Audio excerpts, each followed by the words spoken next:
Hello, everyone. Thank you for joining in Community Voices. This is our 52nd episode, so we are super excited to have you all. So, if you're one of those people and the designers who have been in all different rooms and workshops and wondering why I don't get invited to boardrooms or why I am not there at the table of decision making, I guess this is the perfect conversation for you.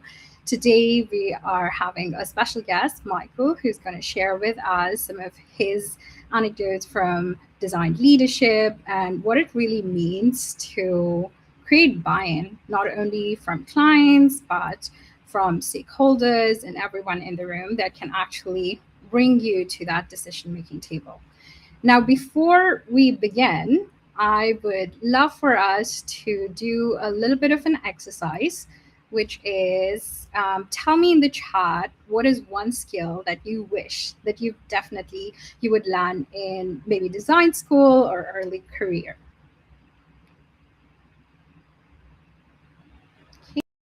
Okay, let's take a pause as you're typing that in.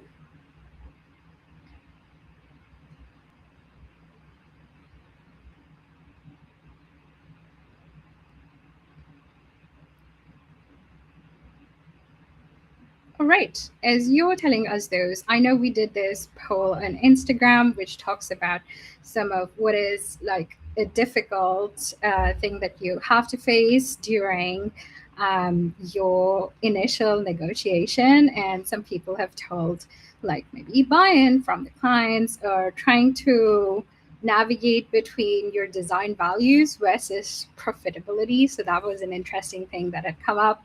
And also, some people have shared before just the idea of sales. Like, how do you even get clients to say, hey, yes, we want this project and this is what we want to invest in this particular project. So today we're having exactly those conversations, like why having that kind of influence becomes valuable as a designer, and how do you enter into conversations with sales, negotiations, and shape a full design project and get to invest in it. And finally, like, what is it like to build a team that can do that and coach people, other designers, to really create that kind of capability. Now, with that, drop your questions in the chat and we will take them live in our Q&A section. And yeah, don't forget to tell us where you're joining in from. And we are really excited to have you on today's Community Voices episode. So let's bring our amazing guest on the stage, Michael. Hello, Michael. How are you doing? It's been a long time. For those of all who you don't know, firstly, I'm Sudeisha and I'm your host. A little bit of a miss there. But I am super excited to invite Michael because he's one of my first mentors in design. And who else to have this design mentorship conversation with? And a lot of business conversations around design I have learned from Michael. So Michael, I can't wait to dive into all those questions. So Michael, just tell a little bit about yourself to our guests as they get to know you. Thank you very much. That's really flattering. I think I didn't know that about you. I have so much respect for your work and approach and forthrightness about the directions that design projects should take. Something I really value. And but I never knew that I influenced you. You know, you actually inspired me. So there you go, all around. So I've been doing design since quite early, digital. In I think the first role was in 98. No, 80. Yeah, 80. Yeah, 98, 99. God, there goes the memory. And had a variety of experiences since then, as you might imagine. Upwards of sort of 30 different companies and tons of projects. So, in that time, I've had the benefit of doing interaction design, service design, UX design, even some aspects of industrial design, because I don't tend to put, I never put, because of where I started, I never put kind of borders around these skill sets. So I found that limiting, you know. So yeah, I think the last 10, 15 years has slowly been towards the value of research side, so very much research flavored. Because of that, I just find that so pivotal, so grounding, so and you know, seems everything flows from there. So yeah, now coming rapidly through to today in a nutshell, I'm a fractional advisor or consultant with various companies, and that basically means part-time. It's a fancy word for freelance and part-time, but it's kind of it's a regular thing with companies that don't need a full version of me, or, you know, kind of someone at a quite senior level, but they or you know, they wouldn't get the value, but they need that sort of steer, that strategic steer, and long-term view sometimes, with you know, that setting up design groups, strategy, organizational direction or influence, and all those kinds of things. So which segues nicely into what we're going to talk about today. So I was very, very flattered to get the invitation to come and talk about this, which is I think you nailed it in the invitation. It's a topic that not often spoken about. Definitely. And I think everyone would really benefit from just having those conversations. You know, like a lot of juniors that I've mentored, they just go like, sales, okay, we need someone else to come do it.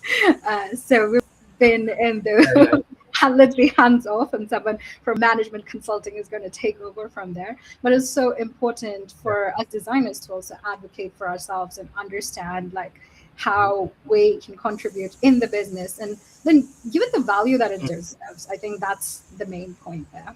Now, I'm going to backtrack a little bit, and I'm going to ask you a personal question about Michael when he was in his teenage self. What was like, let's do a bit of time travel. So when you were a teenager, what did teenage Michael be like? I'm definitely going to follow this career path. And what's kind of the segues and the turns you've taken since? And you could just go like the major inflection points, if I would call it. But yeah, I'd be curious to know what has been your path like. What would surprise my teenage self, I think, would be I in my first degree was in fine art, but so not, and I've kind of pivoted, but many years ago. But I think so. I visualized myself being covered in paint in a studio somewhere. But seriously, it's. I always thought that boardrooms and speaking to people wearing ties or suits or whatever, and advising and speaking to, you know, leaders, CEOs, CIOs, one-to-one, or in a great, you know, big boardroom, was just a foreign world, you know, a foreign country, and just, you know, what's that about? You know, what I would never see myself. I just could not visualize that ever. No. And that was that's kind of the biggest difference I think I would have viewed to my that I would have seen in my teenage self. I mean, going right up to, like, you know, even a design student. Yeah. Yeah, definitely. I think that's like wow, I did not know I could be in those rooms, navigating those conversations. Probably not something, even teenagers don't even have access to it. Like, I don't think at that point of time, you know, that such roles exist and you can actually move in that direction. So it's a lot of self-discovery along the way. That is so true. And I'd be curious, are they like, I know I had a question, which is a little bit creative. So if you were like, if this was a Netflix series about your life, like you had like a biography, what were some of the plot twists that kept happening and you were like, okay, this is not a design problem. This is actually something else. And that's where we kind of transition a little bit into, hey, we need to talk about the business of design. Yeah, hell yeah, definitely. I think variety is really important, that's what's helped me, I think, because I've had a lot of across all sorts of industries, verticals, sizes of company, whether I'm working with an organization or a group or even just a project team, of a few people.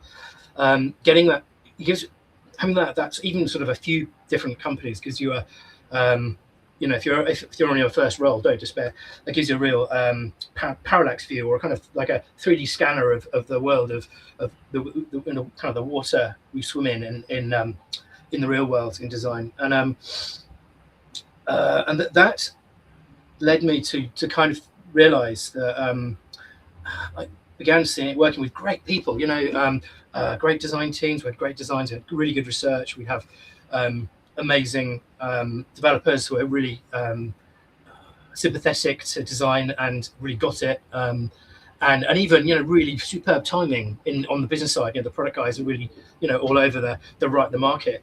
But it was you can have all of that, and it doesn't work. It doesn't land somehow. And that combination of having the because we all know what we do can be quite influential, and to make things work, sometimes they a company asks for one thing, and really what they're asking for is something quite different. So I've seen products fail because of that reason, because they may have the most amazing people, but it just didn't work. And that became started me thinking, because life is short, and we want to make as much impact and get our work out there. I often take the perspective that if it's not out in public, then it's not done. It's not real. Which is mostly healthy. And when that didn't happen, maybe because of other things, team gelling or kind of structuring of the project, or the leadership buy-in, it was like felt like a waste of time, frankly, and heartrending. You put all your creativity into something, and enthusiasm, and it just wasn't. Sometimes I started to think, what's going on here? Where's the missing pieces? Where's the missing what's not plugged in? And I began to see that it was the glue in between, the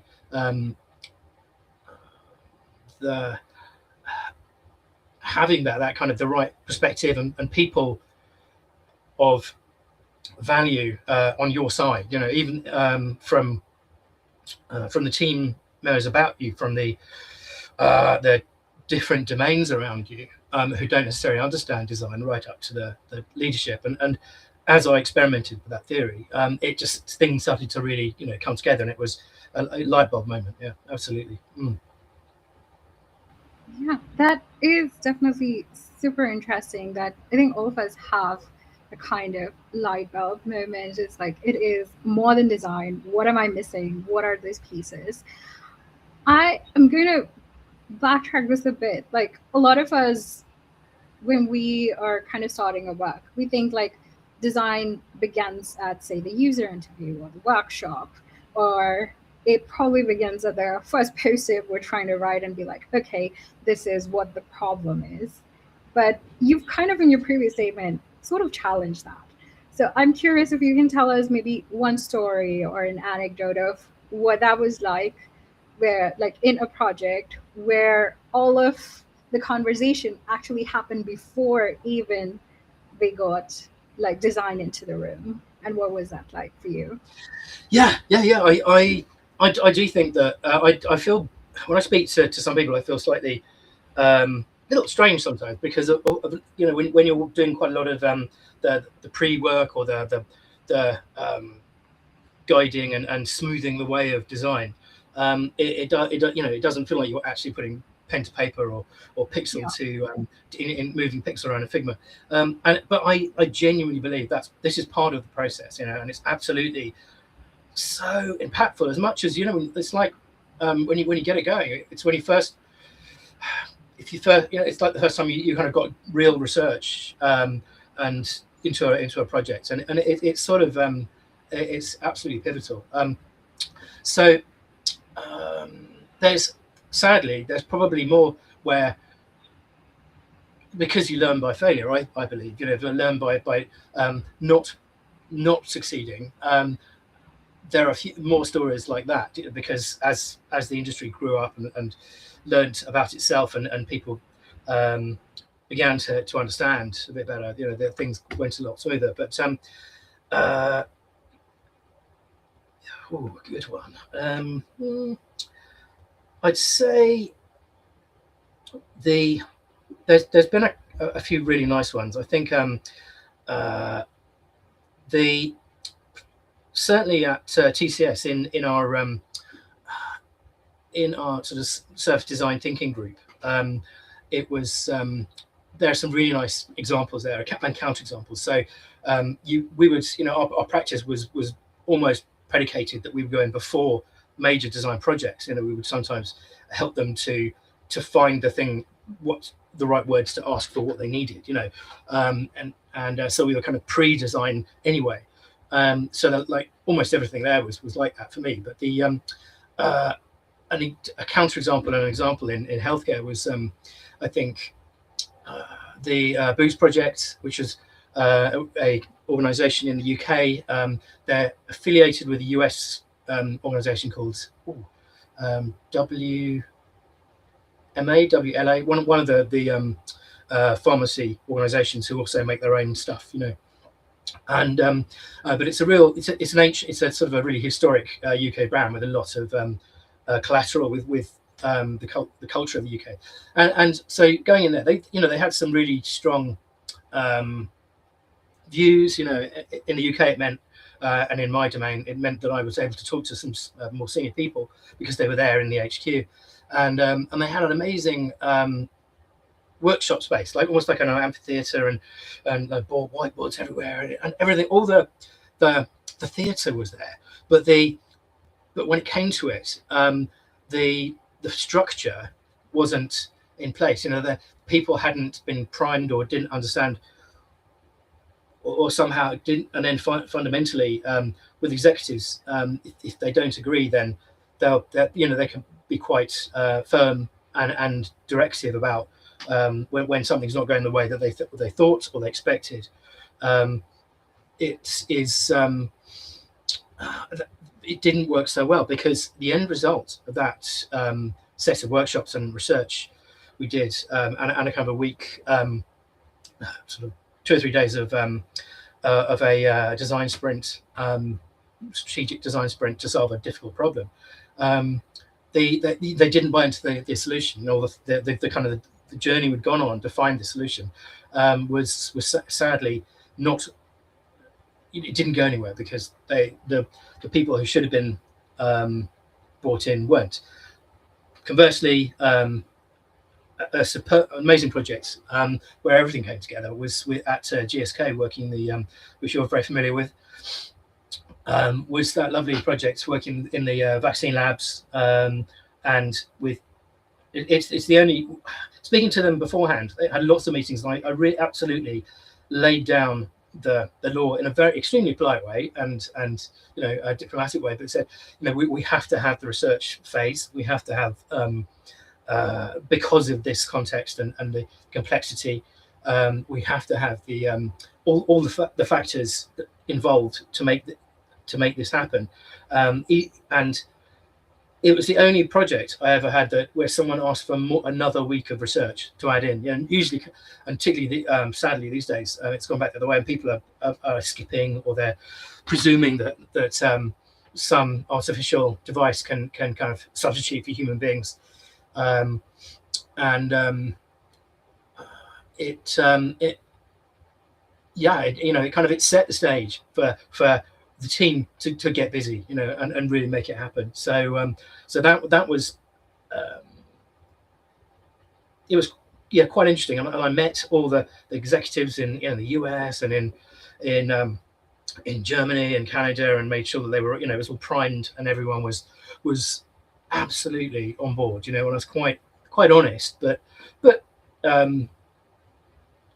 in the sense of talking their language, honest, not kind of just sort of research or nothing. No, none of the. You have to appear had to be quite work with them. Almost bring them on as part of the team. That really kind of involve them in the way we work, as opposed to going to them and then trying to get involved in the way they work. That's definitely that kind of empathy, that way philosophy works very well with them, with most executives. Yeah, definitely. And I guess I want to really highlight 2 points that you've mentioned. Like getting the right people in the right room. Sometimes you have a workshop, you have the people, but they're not the people who are making the decisions or the people who are moving the project forward. So it is so important to identify them and just getting them in the right room so that you have a particular, what do you call them? You had a term for them. Are they like, they advocate on your behalf in the organization when you're not there, and that is very important because you drive the change for them. You see, I think champions is the old word, isn't it? Yes, those champions on your side. And then the second thing that you mentioned, I learned literally a project with you how you create co-ownership within the stakeholders, not just, hey, we're doing this and you're on the receiving end, so you critique our process, but you build the process with us. And that, I think, adds so much value, because then suddenly they're not just creating some consultants coming in and doing work for them. They're like, hey, together, we're part of the team and we own the end result of what this is going to be. And that is, I think, your superpower, definitely, to be able to create that ownership. I think I'm a hippie at heart. It's just getting everyone together and almost like deputizing all the other people in the project and say, look, now you're a designer. Now and I know that can be a sore subject for some people, because it may breach boundaries around design. But they're not going to take over. They're not going to tell you what to do. Make it bloom. None of that sort of talk. It's more about them not being able to. They don't have the vocabulary to communicate and express precisely what they mean. So developing the right kind of forums, the right places where people are best suited to talking one-to-one or in a call with their colleagues or so on. This is sort of elementary in some senses. Elementary sort of soft skills, but I don't think it should be called that. It's actually really fundamental. So you bring people on board and have them working with you. This because none of us want just to have our design sit on a shelf, and just be kind of, oh, we'll do that later, or we're not. That's something other than us. You want to that kind of engagement and emotional attachment to the project that it should have, that you would want about your designs, whether you're whatever level you're at, and that's, I think, that the things we've just spoken about the last 5 minutes. I like to talk quite informally about things because I think using that language is better than sounding like a designer or a philosopher or something, which can really alienate people. As an aside, but yeah, this is quite a casual conversation, but I cannot stress enough how much the themes we've just discussed are absolutely pivotal. Now, keep using that word. Definitely. I also want to dive a little bit deeper into like creating that vocabulary and language. What are some things like someone who's maybe junior or senior who's in the process of moving into design leadership should be learning that kind of vocabulary?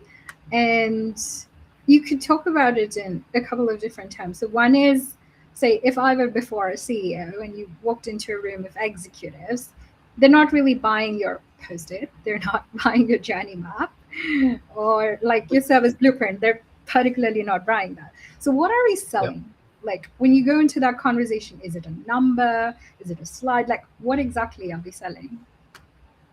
I think I'm sort of connecting back to a little bit of what we said earlier, but kind of moving it on. I think the shape of it, all of it, is like the sort of pre part of the whole design process, from the sparkle in the CEO's eye and the user's need, through to be out there in the market and iterating. But I think in the microcosm, you can put a sort of design process in place around this. And this, I am answering a question in a slightly tangential way. The doing the research at the beginning, understanding the culture of the company, getting your kind of getting the intel, maybe talk to your the sponsor, the person who's hired you. I don't know if that's the project manager or the most senior person who is on your side, and say, what is if it's new to you, that's particularly interesting because you have to understand change your ideas about what the company culture is, and often that's not written anywhere. Yeah. And you have to ask the questions and navigate the ambiguity of what is a lovely thing that's grown over years, and it's the water these guys swim in, so they don't notice it around them.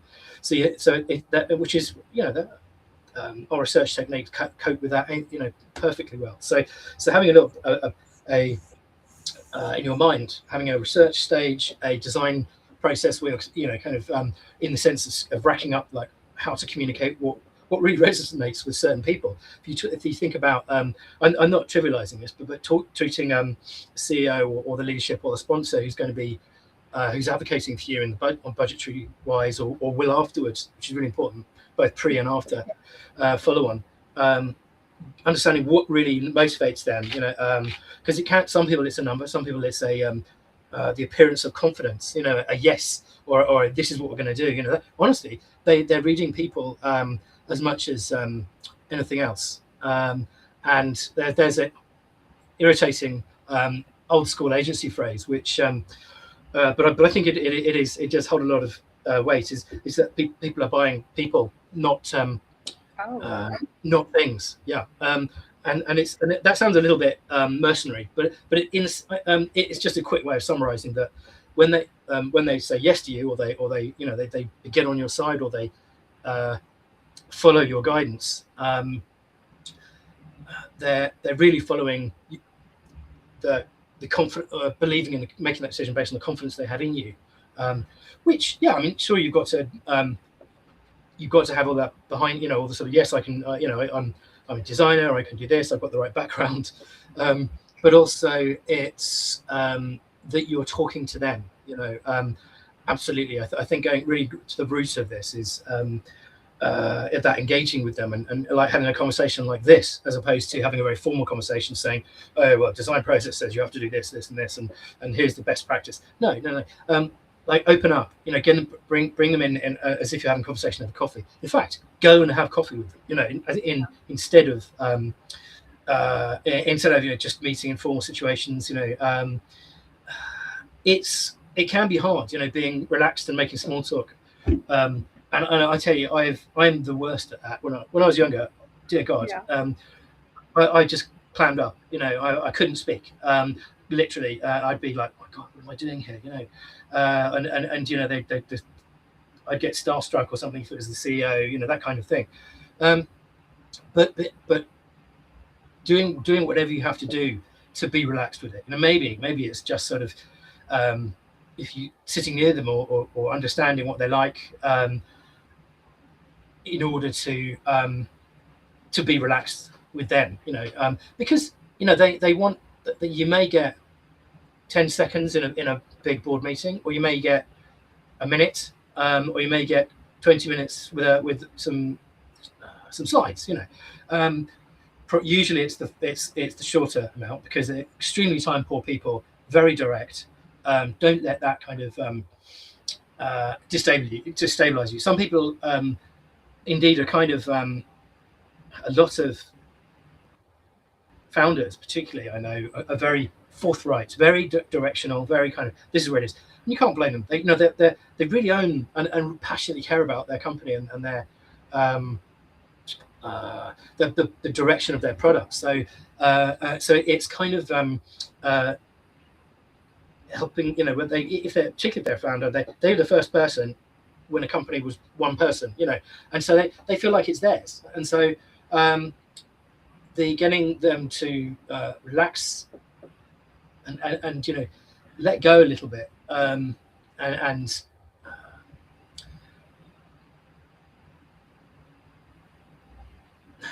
not, you know, maybe they'll test you, you know, maybe they may. I'm not trying to scare you, but I know quite a few who are quite riskable, quite cheeky, or they'll kind of nudge you just see what sort of person you are. So it's I think a lot of things in like interview skills, whether it's with users, but also, you know, job interview skills, that the kind of things like that, where you know, you've got, you know, 10 minutes to answer a question, or you know, or 1 minute to kind of give a quick snappy answer to HR. Yeah. And it's sort of having that I think preparation, like you're in your sort of mini design process, you've got you know, that the design process phase of that, and the making process is the constructing, knowing what they might ask and having an answer already, you know, designing anticipate what they want, and it may be not what the kind of the project owner said they wanted. They may go, oh, just tell me this thing. Often they'll jump to a completely different topic because they buy in immediately. That's the thing that freaks me out sometimes, is if they look at your work and go, yeah, that's great, okay, tell me this, and you're like, what? I didn't prepare for that. And just knowing the topic and the space within your work, within that which you're working, keep it front of mind, ready to sort of respond. Some people are better at this than others, you know, and it takes practice, I think, for most of us. I know some people who I have so much, I'm green with jealousy, and they're kind of they've got they're silver tongued, as they say in Ireland. They've got the, you know, gift of the gab, and they, you know, they can talk to anyone. And yeah, so getting in that direction, building those skills, which are well documented, I think, in ways of working with people, and communicating is there. Yeah, I waxed a little bit lyrical there, but it's an important point. It's a really good question. Definitely. There were so many takeaways just from that one question. Just building your own research and understanding and the culture, and asking to have those informal conversations, just taking away what the issues they're currently dealing with.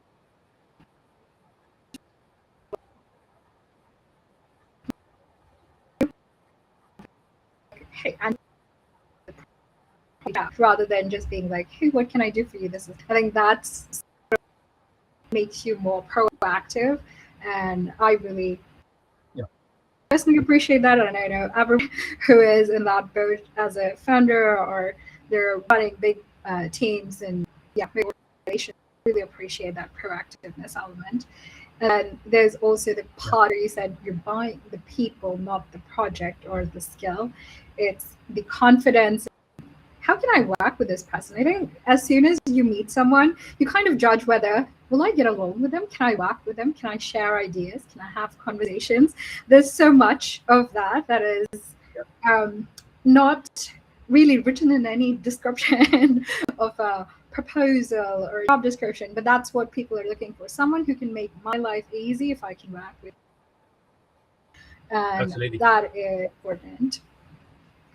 I had a thought actually while you're speaking. I think that the next step, I guess, in that, after like maybe doing, you know, learning about those things and so on, would be it's also very similar to the skills you use when you're presenting research or design work. It's quite similar to when you're first meeting a user or a, you know, test participant or a research participant, and you're getting them to relax. You know, it's and sort of be calm and sort of themselves with you, you know. Yeah, I think these are ways you can start small and develop that particular type of skill. Just thinking of places where I've because I think there's the theory and then there's the real world, and I think practice with people is incredibly important. Yeah. Cool. I particularly learned that never start with, hey, I do so and so. I know elevator pitch says I do so and so, and you want to get right there to that 2-minute pitch. But questions. Something I've observed you do a lot is you start, like you have 2 or 3 week amazing questions, and once they start thinking about the question, you're like, hey, this is what I do, would you be open to a conversation? And I absolutely love that, and I learned that from you by the way. So all right, I have a question for you, but let's open up questions. So guys, if you have any questions, please. Okay, where did Mike go?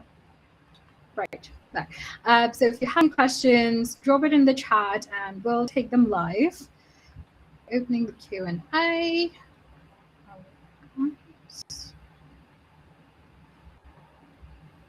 Perfect. So if they type it in, it will show here. But as they're doing that, we already have so many questions from the community, from the SDN community itself, who's either reached out to us on Instagram or Facebook or Twitter. So there have been a lot of questions throughout the year that we've got on sales negotiation and also design mentorship. I think that's something also that with like a lot of senior leaders are thinking about, hey, when I'm building a team, what kind of coaching I can do, kind of leadership style should I be using?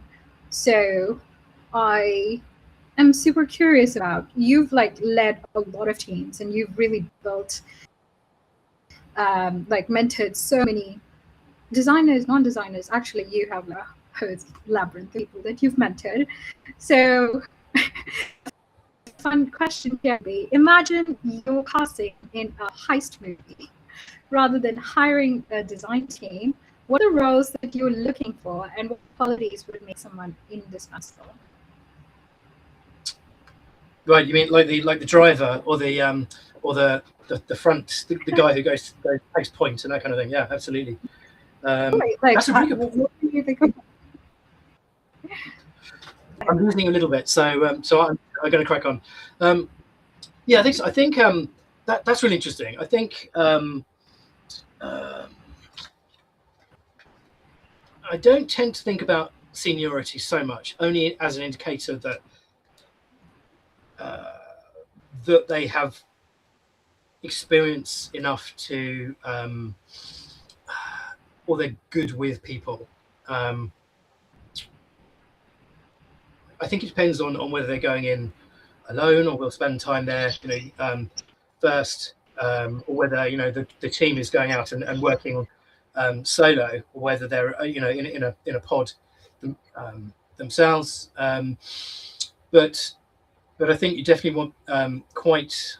I would look for at least a one really outgoing person who's got a breadth of skills. I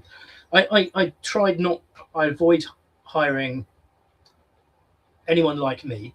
I want people who challenge me. So someone who I think would be, that person is someone I think who would be doing my job in a year or a few's time. I think you want the expert, the safecracker, if you like, who's really hot on the detail, on the process. I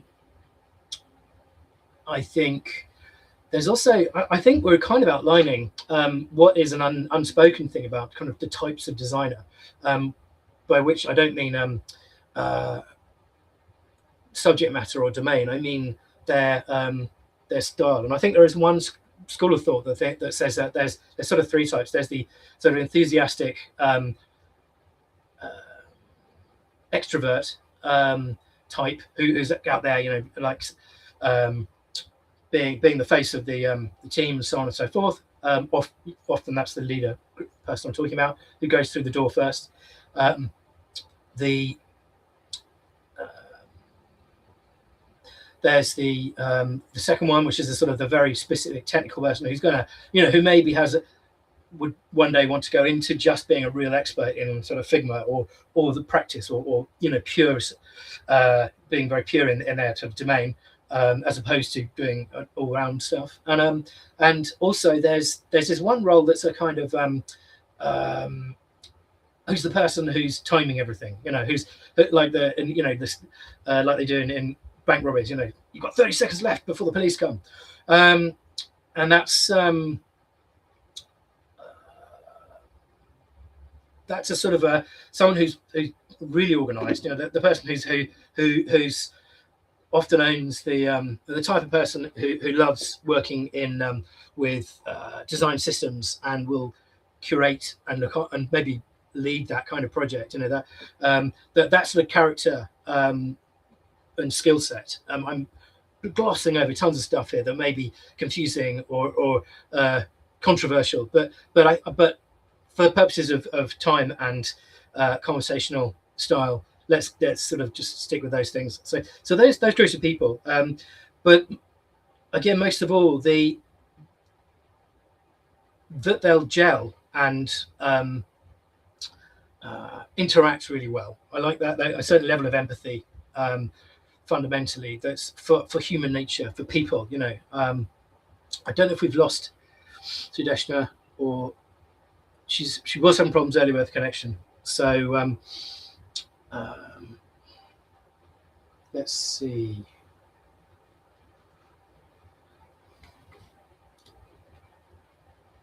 Yeah, I think she's going to leave and restart her connection. But I think there's a question that I would definitely follow up with this, and it's a sort of broader thing about communication and working with teams and people. I'm conscious of time, so it's about the difference between mentoring, advising, coaching, and training people.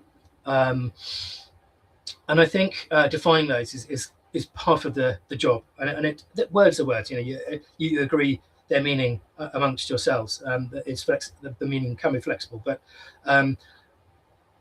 the kind of thing I'm talking about is taking a more coached approach to what you're doing. So when I say coached, I don't mean mentoring, which I also do, but that's a slightly different way of guiding someone informally, perhaps, maybe some personal interaction about how they, how problems they're having, those kinds of things. Coaching is maybe more structured, and is the main goal. I mean, of both of those, but most definitely coaching is to be helping them to help themselves and to help themselves have a structure and approach to things. I think the sort of the other facet of that is this advisory stance. Sudeshna, I just went into sort of talking about coaching and mentoring and leadership because it feels like it's the sort of missing piece in this puzzle whilst you dropped out. So the final part of that is the kind of advisory side, which is and some people use that term to mean all of this when you're going into a company or helping your team or a customer, whether that be an internal or external customer. But it's I think it's talking specifically about working with senior leaders, maybe a newly promoted design leader, or the CEO even. It depends on the size of the organization. Even the tech lead or the head of tech who's kind of quite influential in a technical project, bringing them on board and almost mentoring them in design. And I don't think they're ever going to take over, and I don't think they're ever going to do your job, or you're not hiring someone to get for them to take over. But it's it's more like they become more receptive understanding of your method and what your outcome, and understand and expect what the outcome will be. Now that's really important when you're working with discovery and navigating ambiguity, particularly because that can be quite the space that we do swim in sometimes. Taking something from an idea, a word, a problem statement, to something very, very concrete, and it's going to cost money and make people change fundamentally. So using that sort of coaching advisory technique, bring people into your world, not having boundaries, yes, about who decides, but also some of the best suggestions I've had and most influential to the direction of projects have been from people who I brought on board in the technical sphere, who said, hey, what about this? Because you can do this, don't you? It's really easy. It'll take 10 minutes. There's a famous statement, it'll take 10 minutes. But I think for the purpose of the conversation, I've had people say that to me, and it suddenly opens up a whole raft of opportunity and gets people on board, gets them on your side, gets them working, expecting and understanding what will come out of this. And that's really, really important. The other end of the project, where things go into making, building, or they even go live, or maybe the decision-making process when they're deciding what features they're going to keep in the project, and they need your advice, whether they know it or not. Definitely. And oh my God, I probably missed a huge chunk of it, which I will go back and watch again because I had a little bit of tech lit. Thank you, Michael, for continuing to share your amazing amount of wisdom. I'm sure you can continue talking for another 2 hours just on your own. So I'd love that. I still call myself a designer, even though I do all these things. I think it's important to recognise that. It's like going back to the beginning. Our problem statement, if you like, this is part of the design process. Like it or not. Yeah. Mm. I'll have 2 questions and then we'll do the rapid fire and end this conversation. We're coming to an end. I know that people have a lot of questions and even I have a lot of questions, but for another time, for another episode, perhaps. Happy to come back. All right. So one thing that I would really love to know, and I was curious as you were talking about this, so what is something you've had to unlearn as a leader, specifically, that you like, in order to be the kind of leader you wanted to be in the design space? To unlearn? Yes. Wow. Okay. Yeah, that's a really good question. Yes. Sorry, it's I had to show you this. If I look a little bit like I've gone for a marathon run or something, this is my handy little thermometer here. I don't know if you can see. It's quite warm here today. So yeah, with a computer churning away next to me, it's a little warm in the UK. You might have heard. You finally experienced the Indian climate there. Yeah, exactly. Yeah, it's literally It reminds me of Chennai. So things I've had to unlearn are I've made some mentions of them, but not highlighting it really. It's I'd say it's not giving away design or too like relaxing your design principles if you don't talk formally in design language. I found that out about halfway through this sort of my trajectory on this, which was not talking almost. Some designers have not understood where I'm going with this, but I thought, oh, this guy isn't talking design language, but the people that we work with don't talk in design language, and it's a bit like building empathy with users, and using their language in UX text or in process language. It's yeah, without design explaining stuff to people, talk about stuff in very informal terms. I think it's probably the way I put it. So exchange that sort of buzzword for a kind of something that a phrase that means something that to that user. That I mean your users are the CEO, or the sponsor. You Yeah, I think we can all be a bit triggered by when people challenge our design recommendations and our guidance, and sticking to your guns is one thing, and I think that's a misnomer sometimes, because people think actually you're just difficult to work with. So it's a really fine line to draw to kind of walk with, particularly with executives and people in the product space. Being without letting them make design decisions, you can talk.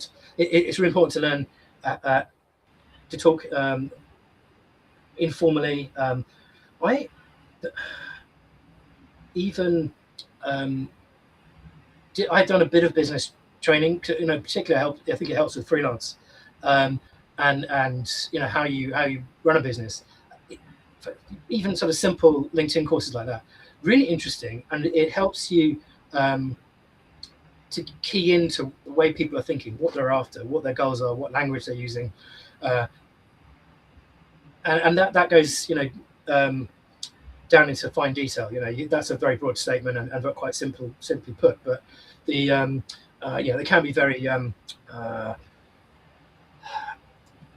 so again, I think that was the hardest thing, really, because it felt like sometimes I was giving away letting go of my design principles, but really I think you can win it all back and gain the trust of people by speaking in plain language. I think learn what is not. Try to get an idea and sense what is maybe what's your scene. The people you work with who do that job, and how they switch. I think that's the biggest one. Yeah, definitely. Mm-hmm. Definitely. Like translating the language is probably any designer's superpower. Like from business, like design jargon, legal jargon, business jargon, you just want to simplify it to the point where everyone in the room understands what you're talking about.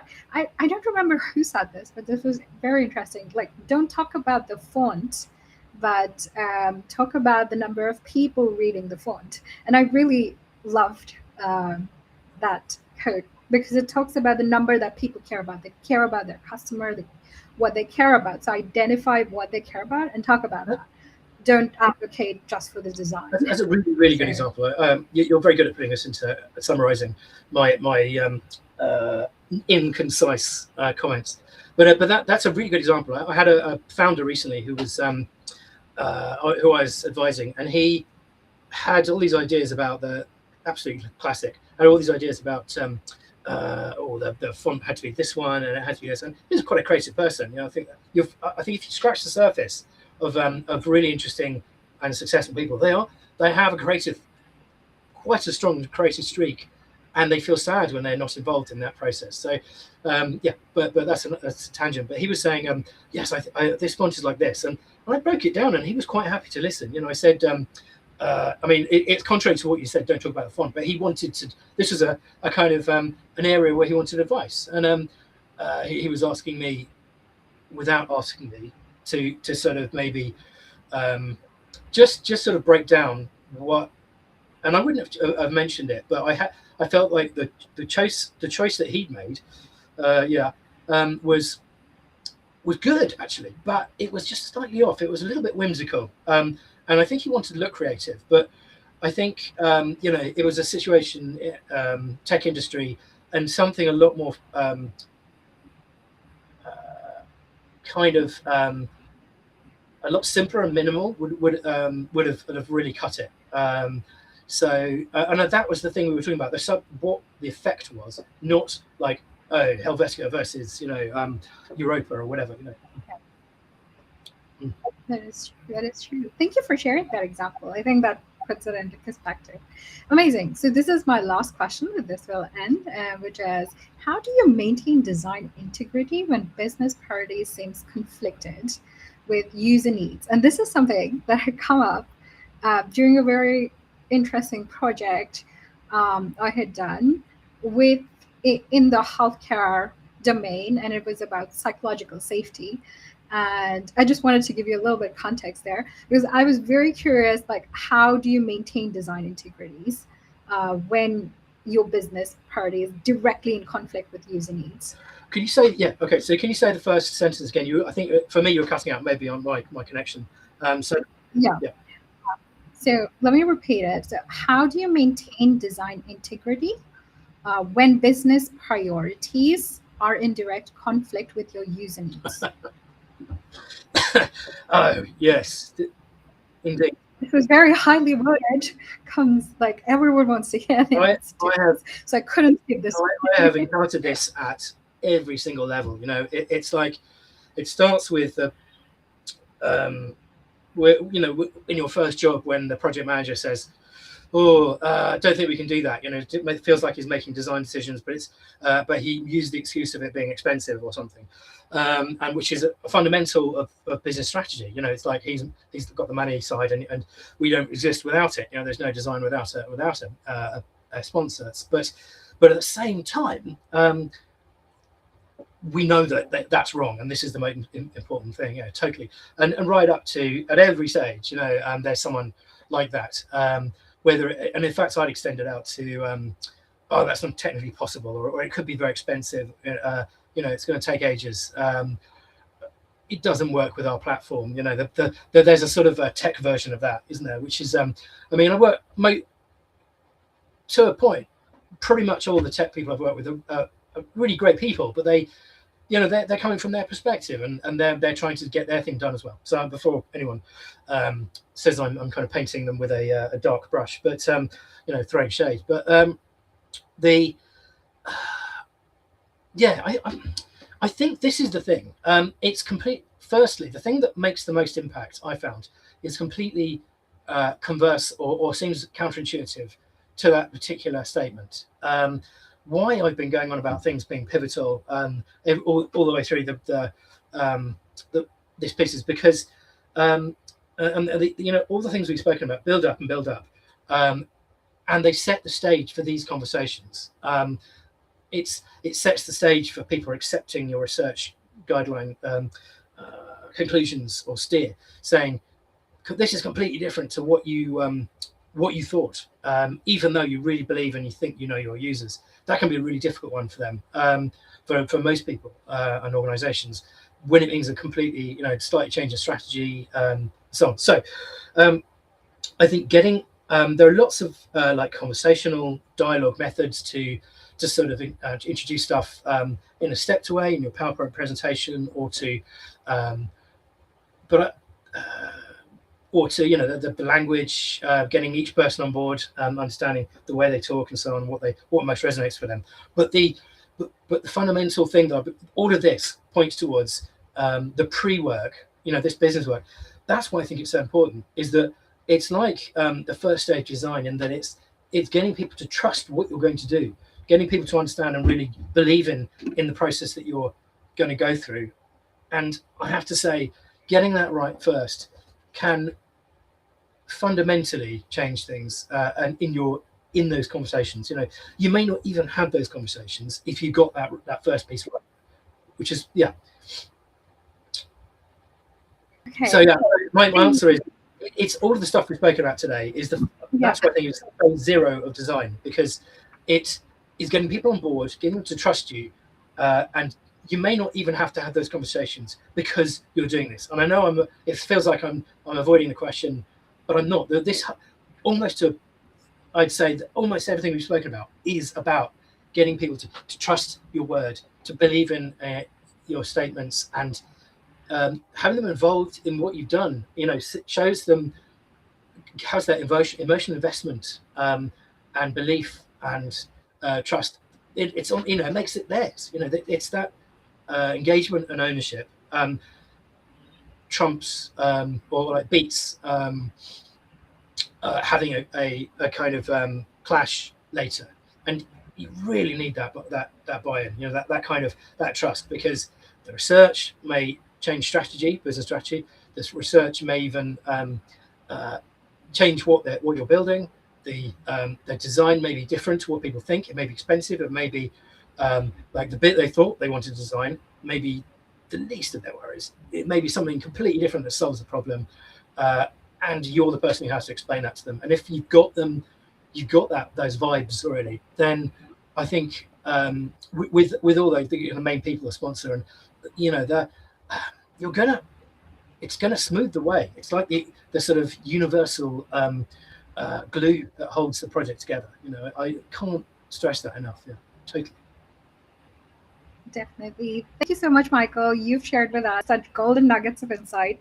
And I would ask the audience to go back, watch this whole thing, tell us which was your favorite part. And you can always reach out to Michael and ask him questions. Michael, anything in closing? I know you're collaborating with a lot of people, so I would love to shout out to our community if anyone's interested in collaborating and working with Michael, or even ask him questions about everything that he shared today. I think Michael would love that. Any closing thoughts, Michael? I think when you logged off there and came back, or had a glitch, I was stating my philosophy right there. So I think that sums it up. And I think this is really great to get this on the table. Thank you so much, Sudesh. I think I echo everything you just said. I'm nothing if not open to this. This can only improve design. So if you have questions, if your products, I spend a lot of time coaching product owners how to understand and work with designers, let alone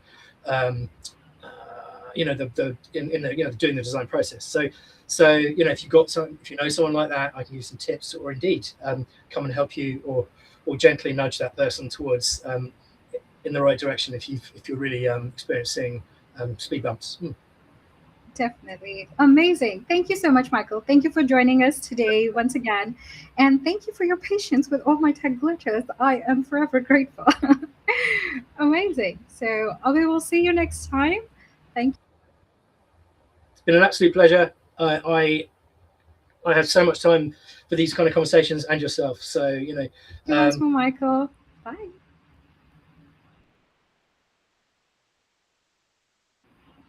Okay. Thank you so much, our amazing audience.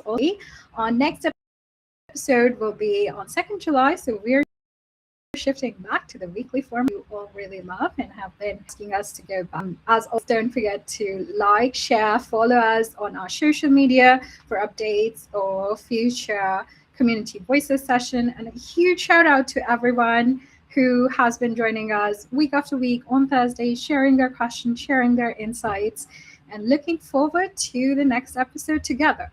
Also, I have a very important announcement for us today. So if you're not an SDN member yet, you would know that SDN has had a new website and they have launched just recently. So hooray to the SDN community. The experience is absolutely elevated, and we would love for you to be a part of our community. So join us. This is your special Community Voices discount. You have welcome 20, that's 20%. So take that, join us, and hopefully we will keep chatting and be a part of the bigger service design community. So thank you, everyone. Bye.